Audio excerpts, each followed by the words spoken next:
On July 23rd, we are hosting quite an event at the Bell House in Brooklyn, and you can get your tickets now. Eliza and I will be joined on stage by some of the food world's most interesting figures, including Haley Catalano and Chuck Cruz, and the one and only Padma Lakshmi. We will talk about summer cooking and some of the big topics of the day. The event will also feature a live taping of Bon Appetit's Bake Club with Jesse Shepchek and Shilpa Uskokovic. That's Haley, Chuck, Shilpa, Jesse, and Padma, all appearing on the Bell House stage with Eliza and I. July 23rd is the date. Get your tickets at the Bell House website or the link in our show notes. I hope to see you there.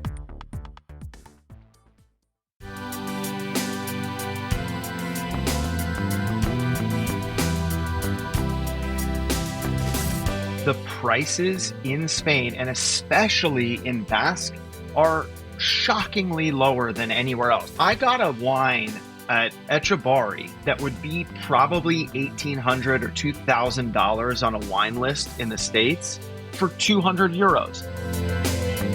This is Taste. I'm your host, Matt Rodbard.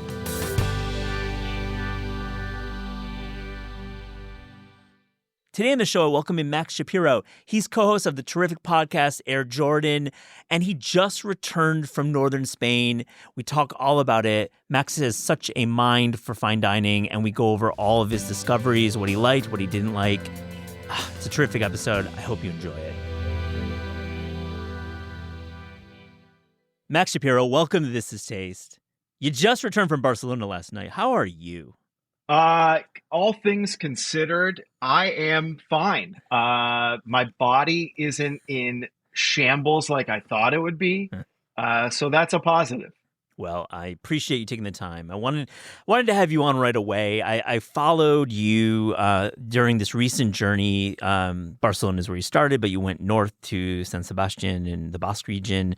And I just have to say, Max, you're the co-host of Air Jordan with Jordan Oken, and one of my favorite shows. I think you guys are really terrific. You know your shit, and you have lots of opinions. And you were posting away, and anyone, I'm going to link to Max's Instagram account in the show notes. Please follow if you are interested in Los Angeles dining, where you're based, some travel, but really just reading these great reviews of restaurants. First, just tell me about how you think about your own criticism, because you really are a version of a critic. You work in real estate. It's not your job, but you really take a lot of time, spend a bit of money doing this work. Yeah. And the reviews are still coming. I still have 7 more reviews to come. Amazing. But the way I look at it is from the perspective of someone with no motive other than to help others that would potentially be in a similar situation that I would be in, going to a city where I want to rely on people that share my tastes, and I want to base where I want to go off of that. So, I don't belong to any publication, and no one's paying me. I'm not part of some group like Michelin or World's 50 Best where there's politics involved. This is self-funded, and these are my opinions. Some people might not share the taste that I have, but those that do follow along. Yeah, and you have a really strong point of view. You really think about fine dining and wine service deeply, and I think that's a real wheelhouse for you. Have you ever been approached by these big boards to join the party? Other than one that I can't mention, no, I have not. Okay, interesting. I've said so many things about them over the years. They probably really dislike me. Yeah, you're honest about it, and I think I share in much of the criticism about World's 50 Best. I think it's a very narrow look at our global restaurant scene, and you have a lot of thoughts on it. And you visited many of the places that have appeared on World's 50 Best in this great journey, and really, I didn't realize you had 7 more to go. We're only going to talk about the places that I know you went to. Right. Yeah. So I have much more in the pipeline. Well, fill us in if any are worth mentioning. But before we get to the actual visits and restaurants, how do you plan a trip like this? Because it really is a special trip, because you're very scheduled. You're thinking about reservations months in advance. You're thinking about travel because many of these restaurants you visit that we'll talk about are very difficult reservations. Well, for this trip specifically, my girlfriend and her family every year go to a different place in Europe. And so this year they said, it'd be really great if we went to San Sebastian. And I chimed in and I go, I'm coming and I will plan it. So that's when that started about 4 months ago, I would say, maybe less. And the first message I sent was to Etchebarri, and I built from there. Unfortunately, a couple places in San Seb were closed because they were on their holiday. So I missed a couple places I love, but I don't feel like I missed out on too much. Amazing that you went with your girlfriend and her family, and this just brings up a big question. I mean, this is, I would say, aggressive dining in the best possible sense. I mean, it's a vacation that's centered around dining. Were they down? Did they know what they were getting into? I warned them. I said, this is a sport, and you really, really, really are going to be tested. But the good news is the food of the Basque country is so fish and protein heavy that you don't really feel like shit because you're just eating really high quality ingredients with not a ton of filler. Um, and they don't use butter all that much, so you're not really being weighed down. It did get difficult at times, but no, they were able to handle it. I love that. I mean, clearly you found a match there, Max. You found a Yes, match, exactly. Yes. you wrote in several of your recaps how you have a long history with northern Spain. I think you mentioned you've been going to certain places for almost 20 years. Tell us a little bit about your visits to this region, which I think are clearly, I would say, a decade ago, and even going back further, were the center of gastronomy.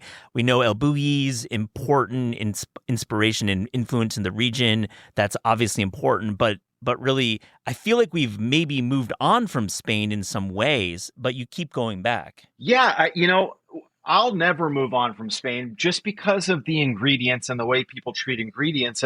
And all of this goes back, and Echebarri goes back to 2008, where I did have an El Bulli reservation, and I went to El Bulli. And, I was more excited about El Bulli than any restaurant I'd ever been to in my entire life. And the setting was magical. And I ate about 40 courses. Mhm. And of those 40, 10 were great. And then the other 30, I'm not sure I could ever tell you what they were. Right. They just lost to memory and time and maybe some spherical versions of Verjus or something. Right, but that's what happens with creativity. There are so many misses, and there were 30 misses out of 40 that trip. I still had a great meal and I had a great time, but when you really think about it, you're like, wow, 30 of these dishes weren't all that good. But then a few days later, I had gone to Etchebarri, and some people in the know had told me, well, you should probably check this place out. And I went there, and it changed the way I look at food for the rest of my life because it was ingredients that I had never had prepared in such an incredible way or taste as good. And I actually cried at that meal. I love that. I know you're telling the truth. I am telling the truth. No, I know. We sometimes are hyperbolic about crying at things, Yeah. but yeah, I mean, sometimes you feel emotional with food, and this is a restaurant that we're going to get to. I'm not going to get there quite yet. It's a restaurant that I've really wanted to visit. But back to general Spain. You write so vividly and candidly about wine and wine value and the way restaurants have large lists and can bring you value. And it seems, just implying from your reviews, that Spain might be a place, if you're very serious about wine and collecting wine, it might be a place where you can drink some great European wines, Spanish wines, at value. Is that correct? I am only speaking on French wines, Champagne and Burgundy specifically. I don't know what it is, but the prices in Spain, and especially in the Basque region of Spain, are like shockingly lower than anywhere else. You could be in Paris and pay the same amount you would in Los Angeles and New York. But we're talking, I got a wine at Etchebarri that would be probably 1,800 or $2,000 on a wine list in the States for 200 euros. And that 200 euros has the tax and tip built into it. So when we're talking 1,800 in LA, New York, you're throwing tax and tip on top of that. Wow. And you can name the names. We have a lot of industry followers, and I think you're not going to come off as just like a wine guy if you just want to say what that wine was. Yeah, that was Jacques Salos VO, which means version original. All right. So The champagne. yeah, you're very, very astute to champagne value and just premium champagne. I'm not a wine person myself, so I can't respond to these, but please share the bottles when we talk about wine, because I think some listeners will appreciate that. And really good point. I mean, I would love to investigate that on Taste for a piece about why you're seeing these values. I mean, is it just by speculation? Is it there's an inventory issue? They need to move bottles out, and they're just like trying to make their money back when they can. I don't know. I don't know. There's an inventory issue with Salos, and they don't have enough of it because it's highly allocated. But I've talked to people and they go, well, I buy it for this much and I only do a small markup because those that love these wines get so excited and they buy them. And the margin you make on that small markup is still more than a larger markup on a lesser wine. So they're still making money and hitting margins. They're just not like hitting a home run in that arena. Let's start in Barcelona. You fly in. Many folks, when you're coming from America, you fly into Barcelona. I was just there on a Taste Travels culinary trip, and I got to go to some great restaurants. We didn't overlap on any. But Gresca was on my list. I had a couple nights off, and I went to Ultramarinos Marine, and I wrote about it. I love that place. But tell me a little bit about this visit to Gresca. Well, Ultramarinos is great, and Gresca to me is this perfect mid-high level restaurant. You walk in and it's extremely casual, but then you look into the kitchen and you see their kitchen suite, how everybody's operating in their stations, and you go, okay, this place is serious. Then you see the food come out, and the way things are plated at Gresca are very, very simple. But just, from the eye test, you can tell something's going on here. It's great ingredients, treated beautifully with a great wine list, great energy, and it's just the type of restaurant that you wish existed in every city. And Spain is lucky to have it. Yeah, I mean it's on the list of mine. And what else did you find out in Barcelona? Is there anything that surprised you from your couple days in Barcelona? I tried a new restaurant called Suru Bar, which are actually Gresca alums, and what they've done is they've tied together yakitori and Spain. And the best example of that is chicken skin yakitori with prawn tartare on top and lime, and that was delicious. And it was just a very fun restaurant where all the seasoning was on point, and the cooking temps and textures, everything it was really impressive. And that was the first time I had ever been to Suru, and it won't be the last either. I love that you went to Suru and you kind of bucked a little bit about the Catalonian cuisine that you probably would be more inclined to try in Barcelona, especially in the early days. You took a little bit of a gamble and went for this kind of fusion-y place. It sounds delicious, and of course they're pulling from the ocean, and there's incredible produce available on the seafood side in Barcelona. Yeah, absolutely. And if you want to expand on more things in Barcelona, Estimar is seafood heaven. Rafa Zafra is amazing. He's an El Bulli alum, but I love when these El Bulli alums open restaurants and go so simple, like literally like grilled fish on a plate, and that's it, which is amazing. Cocina Hermanos Torres is the perfect example of a 3 Michelin star restaurant with all its bells, whistles, service, but they're having fun and they want you to have fun and experience pleasure. And they also get going modern, but keeping the food rooted in classic flavors and foundations. So it's that great juxtaposition of whimsy, but like it took 24 hours to make this sauce, and you can taste it. Yeah, yeah. There's definitely the appreciation that you would get in the hours spent in the morning, early mornings, setting up that 90-minute meal of yours, and I think Right. that's. Well, 90 minutes. It's a lot longer than that. Oh yeah, so I mean, you're doing wine service, so I think about 90 minutes for this type of meal for myself, but you're getting wine service. And on the note of service in general, I mean, you have a lot of thoughts on Air Jordan. You and Jordan riff a lot about that Los Angeles service and maybe some shortcomings there, but I think you have a lot of heart, and I think you appreciate great service. Let's just set the foundation for this conversation about service, Max. What do you like in your service on the wine side and just generally for the cuisine?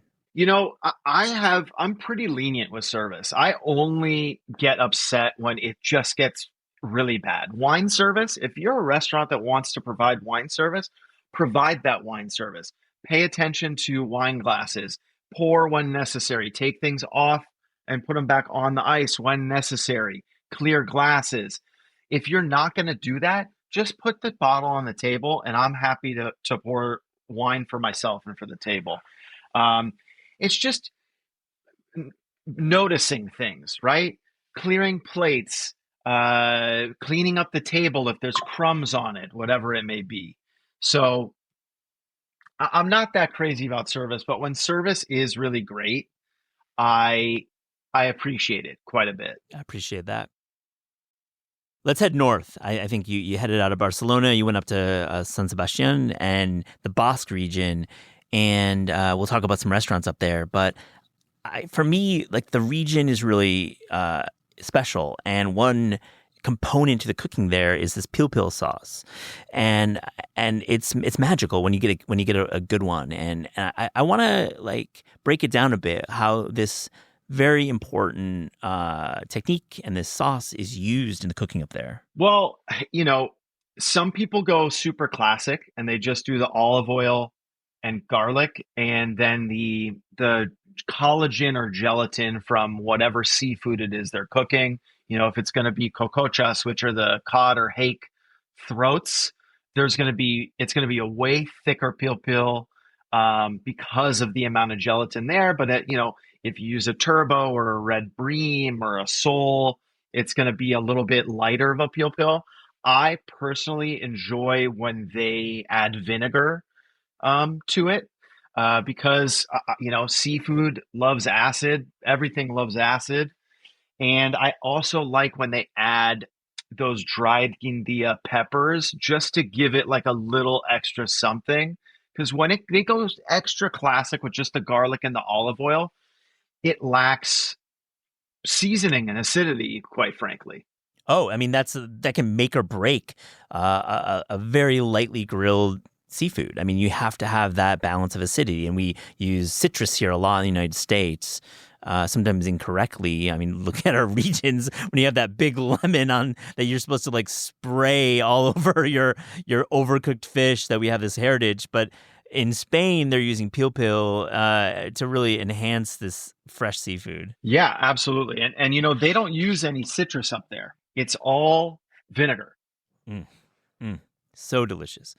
All right, let's get to Eshtabari, and let's just talk about this restaurant that I think for me it's the number one restaurant I want to visit in my lifetime. It'll hopefully happen, and you've been going back time and again, and you referenced earlier about the time when it was off the radar. It wasn't part of World's 50 Best, and now, of course, it's been anointed. It's been one, right? It made one a couple years back. No, never. It's never been one. It's been number 2 years in a row, and I got pissed off this year because Vitor, the chef, does not like going to these events. He does not like these lists. He doesn't like this stuff.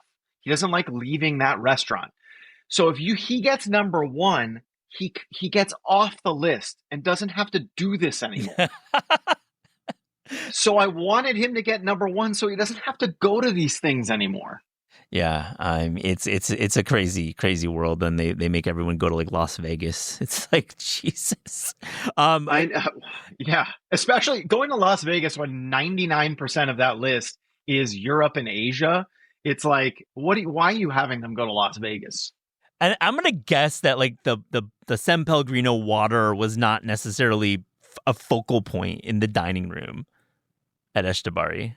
It was not, but they do serve it. I mean, they have to almost like Yeah, yeah. just as spiritually. I mean, they serve it, but and this is a joke, a little inside baseball, but like it's this whole list is supported by San Pellegrino and Aquapana, the water giants, and it's a joke when you think about having this water from Italy being put into like Copenhagen restaurants. It's like, what, you got your own waters?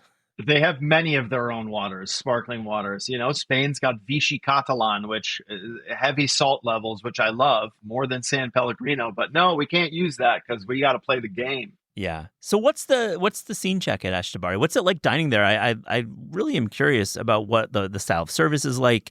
I know years ago they serve a beef course late in the meal, maybe even as one of the final courses. That was like a long tradition. But what's it like? Final savory, yeah. Yeah, the final. You know, I'm glad you asked that question because a lot of people look at these lists and they look at the how mythical Etchebarri is and they think that it's this fine dining palace.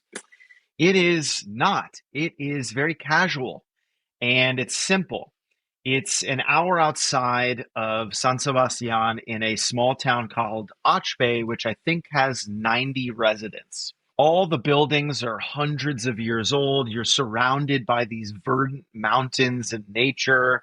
You know, as you're driving there, you'll drive by a million cows and goats and water buffalo and things like that. And it's just an idyllic situation and location. The food is all grilled by Bitor. No one else is allowed to grill the food. And it's about ingredients. Not all of the ingredients he uses are local. The beef he's using is from Galicia. The prawns he's grilling are from Palamos. The anchovies are from the Cantabrian Sea. Um, that being said, he does milk his water buffaloes and make cheese every day. So that's quite local. But it's about fire and it's about seasoning and ingredients. And that's it. So it resonates with me the most because all of us have had a prawn before, or at least I hope we all have, but you've never had a prawn that is as succulent and delicious and sweet while also being oceanic as the prawns from Palamos. And that's what it's all about, right? Like you've had chorizo before, but the chorizo he's made is the best chorizo I've ever had. Anchovies. He cures his own anchovies for at least 6 or 9 months in a wood barrel. It's the best anchovy I've ever had.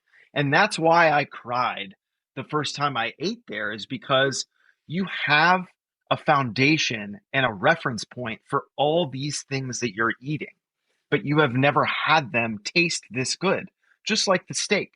My last visit, he's using 12-year-old Rubia Gallega Vaca Vieja beef that's aged for about 40 days. And it's the beefiest tasting beef I've ever had. It's just delicious. And that's what it's about. It's not the bells and whistles. You go to the bathroom, you don't come back to a folded napkin. Your napkin's the same place you left it. This isn't that like high touch service. It does have a Michelin star, but according to Michelin, their stars are only given based on food, which, if that's the They're case, this missing is the a boat. 3-star restaurant. Yeah. But it's literally, it's just small town, simple ingredient cooking all over fire. Bitor has built his grills to his specification, and he creates his own charcoal with a special oven he built. And that's the flavor you get, even down to dessert. Everything's cooked over fire. The chocolate souffle is cooked in that oven that creates the coals.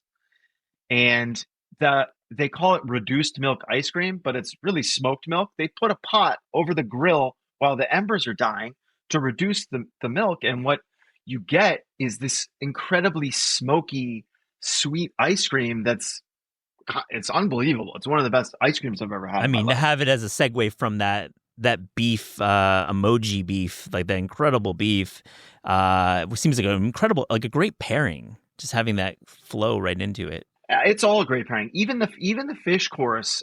This trip it was red bream, and when I had so many peel peels all over, and when you taste his fish and you taste his peel peel, you're like, okay, this one's the best. Yeah. You're tasting it all over the region. You're going to actually land on that.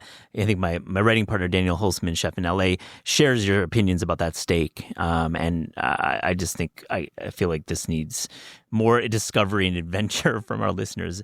On that note, how do you book there? I mean, you said you built your whole trip around a reservation, and it must be a pretty small place with only one person on the grill. Yeah, so the main dining room only has 7 tables, and they turn their little living room into a couple tables, and then they have a private dining room upstairs. But that's it. And unfortunately, the way Etchebarri has gotten in popularity, you have to plan a year out. And even if you plan a year out, you're probably not going to get it. I'm lucky enough to be friends with the general manager, sommelier, and Vitor's right hand man in the kitchen, Hector Gran. And so I message them, and they get me in. So I'm really really fortunate that way. So if you want to go to Etchebarri, go with someone that has a connection there. And it's kind of like Hayato here in Los Angeles. Like, it's a members club, and if you don't know somebody that goes there all the time, you're probably not going to get in. So it's kind of that Like situation. at Hayato, it's like there's standing table res for like monthly tables, I'm sure, for People locals. eat there every week or every other week, and if you Yeah. want to res, you got to go with those people. Yeah, exactly. Or just plan ahead, and if you're planning your 26 summer, hop on that, get on the reservation line, and try to get that reservation. All right, we're gonna head to the other end of the spectrum with Recondo. You had some issues with your meal there, and it's got to be disappointing when you're trying to plan a trip for friends, and you enter a space that isn't really paying attention to the table. I think in your review you call the service abhorrent, which I think is a very strong language.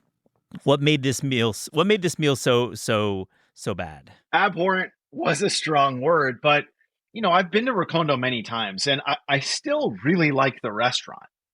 But this is high season. It's July. They're very, very busy. The outside area is full. The dining room's full. We get there. We're a six top. We're sitting there for 30 minutes. No one has offered us a wine list. The sommelier hasn't come by. I'm watching him just float around, giving everybody else attention. And then a server comes up and says, "Would you like to place your order?" And I'm very particular. I don't want to start eating until I've chosen my wine, and I have wine in my glass. So I said, "No, please send the sommelier over." And so I order the wine. It takes a little bit to get there. It's not cold enough, so we got to throw it in an ice bucket. We're finished with our short pours of wine. I stand up, start pouring everybody wine at the table. The woman that owns it ran over and she goes, "What are you doing? Please let our wine team handle this." And I said, "Oh, okay." So I put the bottle back in there. We have empty glasses for another 25 No minutes. way. Oh man. Yeah, yeah, and because I'm respecting what she said. There's no wine service going on. So I take it out of the bucket. I'm start passing it around the table because me standing up to pour wine around the table triggered her. But then we get to other plates of food being dropped without things being cleared. So then it creates table Tetris. And then hey, we would like some more sparkling water. Okay, let me go get someone else. And then that someone else doesn't show up for 15 minutes. So it just got out of control with being ignored. And then at the end of the night, we're up on a mountain and we have to, order a taxi. And so you go by the number on the taxi that you're given with the ticket. People are just stealing taxis left and right. And there's someone in front monitoring this, not giving a shit. So that was just the cherry on top. Yeah. Didn't they like soak you on the wine bill too a little bit? They did. So the wine prices at Recondo are higher than they used to be, but it's still cheaper than, you'd go and get it anywhere else. But they charged me about 80, 90 euros more than what it said on the wine list. And at that point, I wanted to get out of there. So I wasn't trying to fight. Like, for instance, I got a 1968 Faustino, which was perfect in perfect condition. On the wine list, it was 75 euros. I mean, I don't know much about wine, but that vintage for that price seems Yes, I out of mean line. 68's a good vintage, 70's the better vintage, but my girlfriend's mom's birth year was 1968. So I said, let's get a 1968. It was 75 euros. They ended up charging me about 140 euros for it, which is still a great price, but it's not 75. No, and they should obviously mention it when offering you the wine if the price is different. Zoom out question. I have to ask this. Like, you're having all of these meals with your girlfriend and her family, and they're long. How are you keeping the conversation going? I ask this because I think we're all in that position when we travel and you're with the same people time and again, and you sometimes hit those lulls in conversation. What's your trick? Because I know you're a great conversationalist yourself. There's no trick. I am friends with her sisters. I love her parents. Her dad is hilarious. So there are no lulls. Like, the dad's cracking jokes. We're talking, to her sisters about what they got going on in their lives. And, you know, they all live in different places. So there's so much to catch up on and talk about that there really is never a lull, which I guess is a very lucky situation to have. Wonderful. Wonderful to hear that you have great. And I have had wonderful traveling partners where we don't hit those lulls, but I think we can recognize when it happens. It's like you have to pick the right people if you're going to be doing this European heavy restaurant tour. You got to pick the right people. Yeah, and at Recondo there was no lull because we were talking about how shitty the service was the whole time. Right. All But right. I do still like that restaurant, and the food is good. Yeah, you definitely mentioned that in your review. All right. On to another restaurant, Casa Julian, and it seems that you had some redemption there. Tell me about the meal and tell me about the cheesecake. We haven't mentioned that yet, but in America, at least, the Basque cheesecake, at least 5 years ago, was truly like the cult pastry, and we see it in Asia now. It's massive in East Asia. You see it all over Japan and Korea. It's everywhere. It's everywhere probably, but you're at the motherland, the mothership, and you have you went to La Vigna as well, which is the kind of the origin of that dish, at least by some accounts. Tell me about Casa Julian. Casa Julian. Oh, right. I was definitely thinking France there, but of course we were not in France. Apologies. Close to France. Yeah, Close enough. France. Casa Julian, a Basque steakhouse created in 1950s. Just very dark, paint chipping off the ceiling. The wood burning grill is in the dining room. Old bottles lining the walls. The menu has maybe 8 things on it, and because there are only 8 things to execute on, every single dish is great. Obviously they're famous for their steak, and they're using that the old ox, Rubia Gallega. So my trip to Casa Julian this time, the steak flavor was better than the flavor at Echabari, but at Echabari they trim the steaks to where you don't get a lot of the gristle and the sinew and the silver skin and unrendered fat. But at Casa Julian, they leave it on there, so you got to cut around it. But incredible steak. They also have a beautiful leek dish. It's these braised and grilled leeks with a sauce that I think is made from caramelized onions and mushrooms, and then they put some candied crushed up almonds on top. The piquillo peppers are the best piquillo peppers I've ever had. They come bubbling on the table, totally caramelized, and then they do cecina, so they age the beef like jamon, but it's this the old ox that's so amazing, and they call it cecina. It's incredible, and their cheesecake destroyed Lavinia's cheesecake this trip. Lavinia's cheesecake this trip was dry. It didn't have a creamy center, and the flavor of it was very muted. Casa Juliana, I wouldn't say that it's textbook Basque. It's not burnt really. There's maybe a little bit of charring on top, and it has a crust, which Basque cheesecake does not have. But it was so creamy, and the quality of dairy used was amazing. Casa Julian is a must visit if you are in San Sebastian. It's in a small town called Tolosa, which is about 25 minutes away. It's just a great place and a great meal. Let's just cover a few other visits that maybe I don't know about because I didn't see you post them that come to mind from this visit, from this trip. So Kaya Kaipe. Oh, yes, of course. Yes, Kaya Kaipe. Elcano is number 24 in the world on the world's 50 best, has a Michelin star. I've been many times. I absolutely love it. It's one of my favorite restaurants in the world. It's in a fishing village called Guitarria, which is again 25, 30 minutes outside of San Sebastian. And it's just such a quaint town.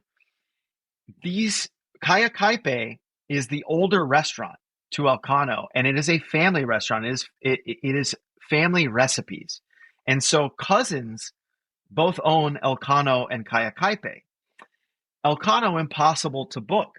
Elcano doesn't have a view. And the dining room, is still original looking and charming. But Kaya Kaipe has a view of the ocean. And inside, it's got like beautiful, rich woods that are glossy. And it feels like you're on an old yacht.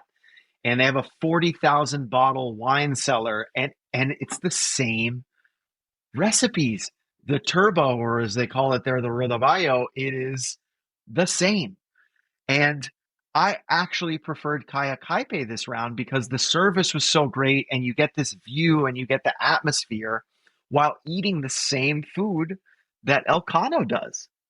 Yeah, great recommendation. Must be really a great feeling when you can make that discovery kind of in real time. I'm sure you had read about it, but you were probably going in with expectations that were not as high. And we'll talk about that feeling you get when you make a discovery, Max. Yeah, everybody wants Elcano because it has the world's 50 best recognition and the Michelin star. So that's where you want to go because, if you're bragging to your friends that you went to Elcano, they're like, oh my gosh, right? But what I look for is quality, and I want to feel good. I want to feel pleasure. And the room and the service and the view brought me so much pleasure in addition to just like for like food from Elcano. And it's just, I was amazed that I had not gone before.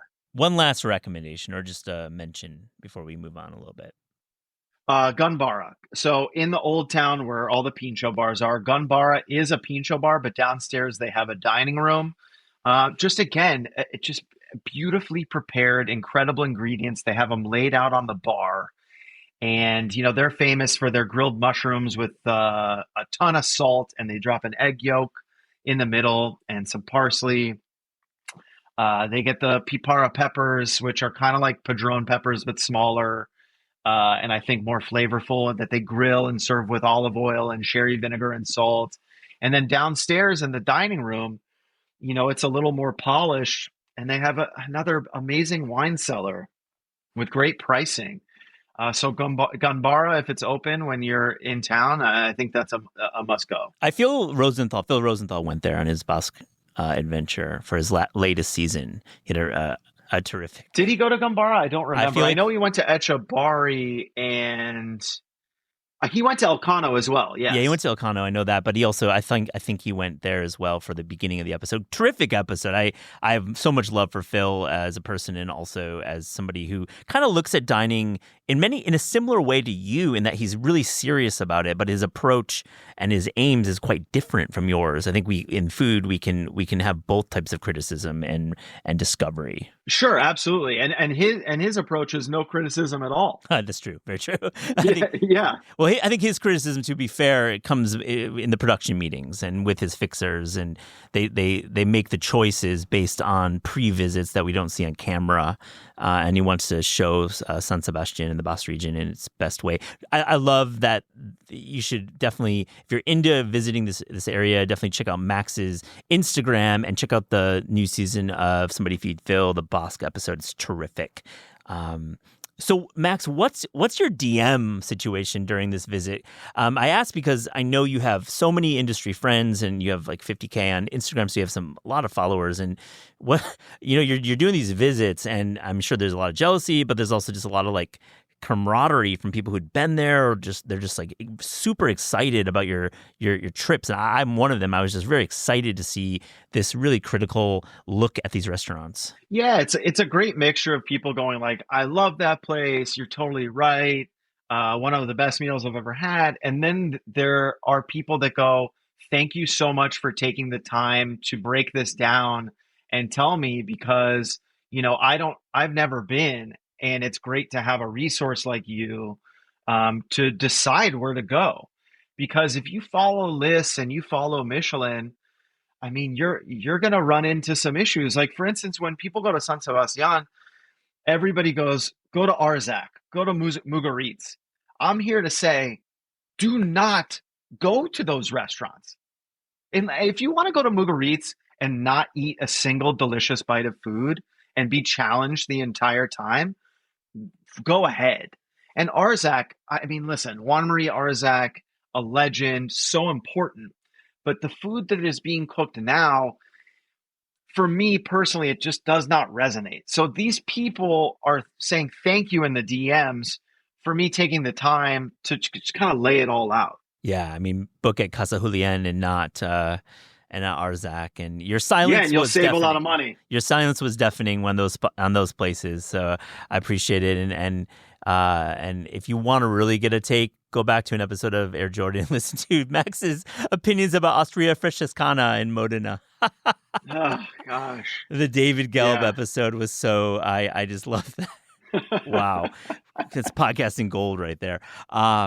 Let's go back to LA a bit because I have to ask you about Los Angeles and the current dining scene. You do such a great job on your show to cover it aggressively and open-heartedly, but it seems like it's going through it. You guys are going through it. Of course, you had your fire 6 months ago, terrible for the city, and then really the strikes and just the economy there seems to be struggling. Let's give LA some boosterism on this show. Yeah, I mean, and don't forget the ICE raids that are happening, which are terrible because this city and your city are run by immigrants. So without them, everything goes to the ground. Um, I love Dunsmore. I can't get enough of Dunsmore. Dunsmore's getting a lot of love these days, and it's deserved. Brian Dunsmore is just cooking Southern food using 99% domestic ingredients, all cooked over the hearth. He does not use machinery in the restaurant. If you're having ice cream, that is hand churned. If you're having any type of sauce, that is done by hand in a mortar and pestle or just a knife. I love Budenoki. Oh Uh, yeah, let's go. yes, I yeah, enjoy that place. I've been a couple yes. times. It's fun. Those guys just do things the right way, and they're putting out delicious food. So much love for Budenoki. I really hope they open another restaurant because we need more operators and people opening restaurants like that. I still frequent horses. No, it's cool. I mean, uh, I think there's a lot of horses love here on the show from LA's guests for sure. yeah, don't forget about horses. They're still operating at a really, really high level. The food is as good right now as it's ever been. Brittany Ha, one of the original chefs at Horses, has been back for a while now and is in charge of the kitchen, doing a great job. And the beautiful thing about Horses is there are so many people still there from day one, and it just feels like home. And you can't replace the energy and atmosphere of a restaurant that's almost 100 years old. Well, the Ye Coach and Horses was there before, but they didn't really fix anything. It still has the same banquettes and walls, and it's just a special place that I think people should not forget about. Obviously, Providence and Somni getting 3 Michelin stars, the first restaurants in Los Angeles to get those accolades. Providence, it took them 20 years to get it. Somni took 6 months to get it. But both are deserving and owned and operated by incredible people doing amazing things.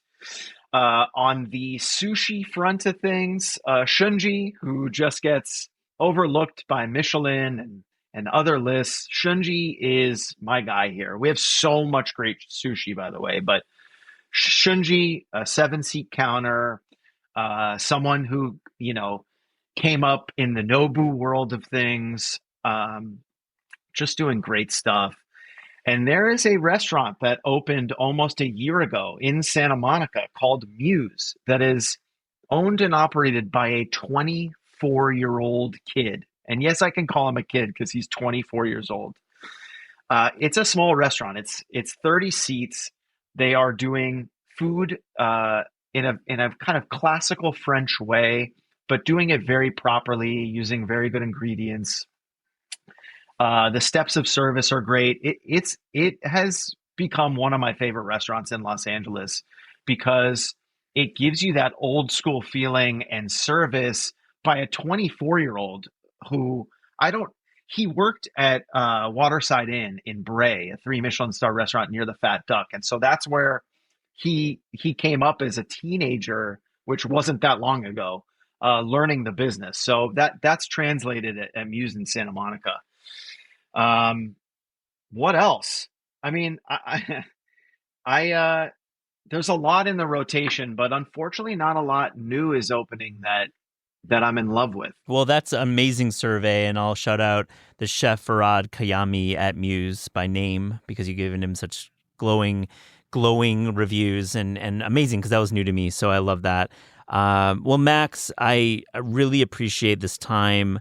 I want to invite you back. I know you'll be heading to Japan at some point, which you do a similar run through Japan in a similar way, but obviously very different cuisine. And it's just a pleasure speaking with you about cuisine. So thank you so much for joining. Thanks, Matt. I really appreciate it, and you. This is Taste is hosted and produced by Eliza Barbanel and me, Matt Rodbard. The show is edited by lead producer Clayton Gumbert and supervised by Pat Stango, Director of Media Production and Development at Penguin Random House. Thanks to Shalia Harris and the production team at Penguin Random House. Theme music by Steve Rydell. Logo and guest illustrations by Ellie Skurzat. Visit Taste online at tastecooking.com and make sure to subscribe to our newsletter to keep updated on all cool things in the world of taste.